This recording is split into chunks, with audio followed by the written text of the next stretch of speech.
Welcome back to the MSMB Networks Week in Review. As always, my name's Christopher, and today we're bringing you the latest news that shapes your internet world. Today we're talking about how Blizzard is tracking your World of Warcraft screenshots, what brought down GoDaddy.com all day yesterday, how following federal anti-zombie guidelines can label you a terrorist, and how a district judge is changing the face for electronic hobbyists everywhere. The world's most popular online game is hands down World of Warcraft.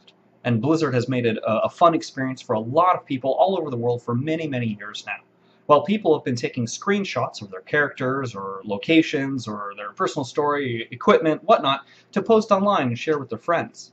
But some security researchers recently have discovered that since maybe even 2008, these screenshots have all included personal information about you, about your account, and where you were when you took these pictures.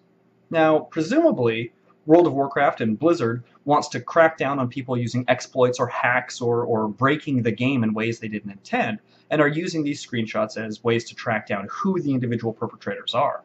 Unfortunately, there's never been any note in any changelog or update or anything that says they're going to be posting personally identifiable information such as your user ID, your server, the time and date, all kinds of stuff every time you post a screenshot, which has a lot of players worried that they are unintentionally posting a lot of private information out to the internet at large. So, if you're going to be playing World of Warcraft and you're going to be taking screenshots, take a careful look and really consider whether or not you're going to post up online for anyone to see. After all, well, it's your account. Yesterday, GoDaddy.com, which is one of the world's largest registrars and website hosts, was completely down for about 8 hours. Users couldn't access their websites, couldn't access their email, all the support was down, everything just went to a complete standstill. Not long after it went down, the independent and often derided group Anonymous claimed credit, saying that they disagreed with GoDaddy's policies and they were bringing attention to the fact that there were other web hosts elsewhere in the world. Well, after several hours, 8 or so, GoDaddy was able to come back up, and this morning their CEO released a statement saying, nope, we weren't hacked, there was no denial of service from outside, that was a misconfiguration on our part that took us down for so long. Well, speaking as a security guy, as an IT guy myself, if you're going to make a big change that could affect almost 1 million users, all those websites, all that email, wouldn't you test it first? To think that a bug like that could take down their entire network of one of the world's largest website hosts by accident, I have to worry about that policy. On the other hand, it's very unlikely that Anonymous or any other hacking group got in to terrorize their data or got any user information, anything like that. Very common, these groups just use what's called a denial of service attack, which allows them to basically shut off an internet stream by flooding it with all kinds of traffic, and there's no way for the servers to keep up. That way, there's no damage to the target systems, there's no data at risk, it just denies service. And that's all Anonymous claimed that they were doing. But GoDaddy says they weren't hacked or anything like that, so either way, service has been restored, but that's one of the problems, I would say, facing people who go with the largest web provider out there, is they're the biggest source of attack. And even if your website wasn't specifically targeted, it might have gotten caught up in the huge mess. Since the dawn of filmmaking, the threat of a zombie apocalypse has been a big draw for both directors and consumers. Well, recently, in order to get people to start thinking about disaster preparedness, FEMA, the Federal Emergency Management Agency, has put together a webinar or a seminar all about getting people to get ready for disasters by training them to handle a zombie apocalypse. The idea that people should stock up on matches, dry goods, other kinds of things like that. Unfortunately, most of their suggestions are also going to be things that might put you on the potential terrorist list from the Department of Justice.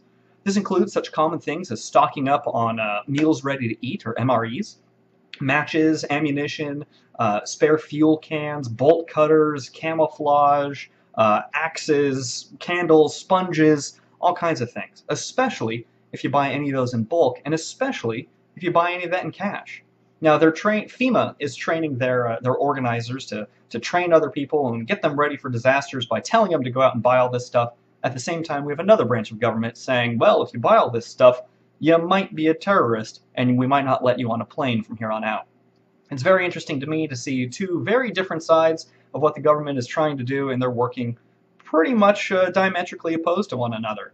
So if you're going to be prepared, you're going to go out and you're going to try to take care of yourself and your family in the event of a zombie apocalypse, you might want to do so in small purchases or here and there so you don't raise any alarms in the Department of Justice, because I don't think they'll take the "I'm just following the Fed's orders" too kindly.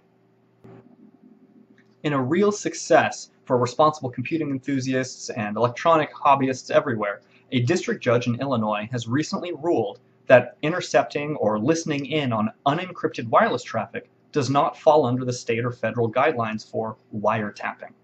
Now, this is a big deal because it's a very popular hobby for people to drive around an urban area and check out what wireless networks are available, what's unencrypted, what traffic are people passing. And for unencrypted networks, that stuff is as free as turning on your radio and listening to some music. But a lot of these people have been punished under state or federal wiretapping laws for the unlawful interception of other people's traffic. Well, this judge took a look at the law, took a look at the situation, and said, well, if it's unencrypted, if it's just out there the same way that, that radio signals are, how can there be any expectation of privacy? There's absolutely no reason to believe that someone can't listen in, and as such, no law has been broken. What's very nice is the wiretapping laws have this specific provision built into them, which is what the judge used to make his decision.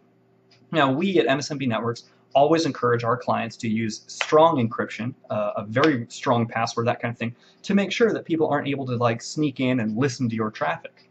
But if you're interested in running a wireless hotspot or just providing your internet to everyone else out there, there's no reason you shouldn't be able to run it unencrypted, provided you're doing it carefully. This is a big win for hobbyists and enthusiasts who are looking at the various spectrums and the different wavelengths and all the stuff that's going on in the air around us. So it's a big win, and I certainly hope that California follows suit from Indiana and that this goes all the way up to the Supreme Court. Well, that wraps up this week in review. As always, I'm Christopher for MSMB Networks, reminding you that every week we're bringing you the latest news stories that are affecting your internet world. If there's any particular story you find that you want to have us cover or have questions or comments, please feel free to leave them below, right next to the video description, where we've included links to all of the stories we've talked about today. Feel free, of course, to like or subscribe to our page, and check us out every week where we bring you more information. Have a good one. We are MSMB Networks, managing systems for managing business. Like us on Facebook, join us on Twitter, and of course, subscribe to this, our new YouTube channel. Thanks for watching.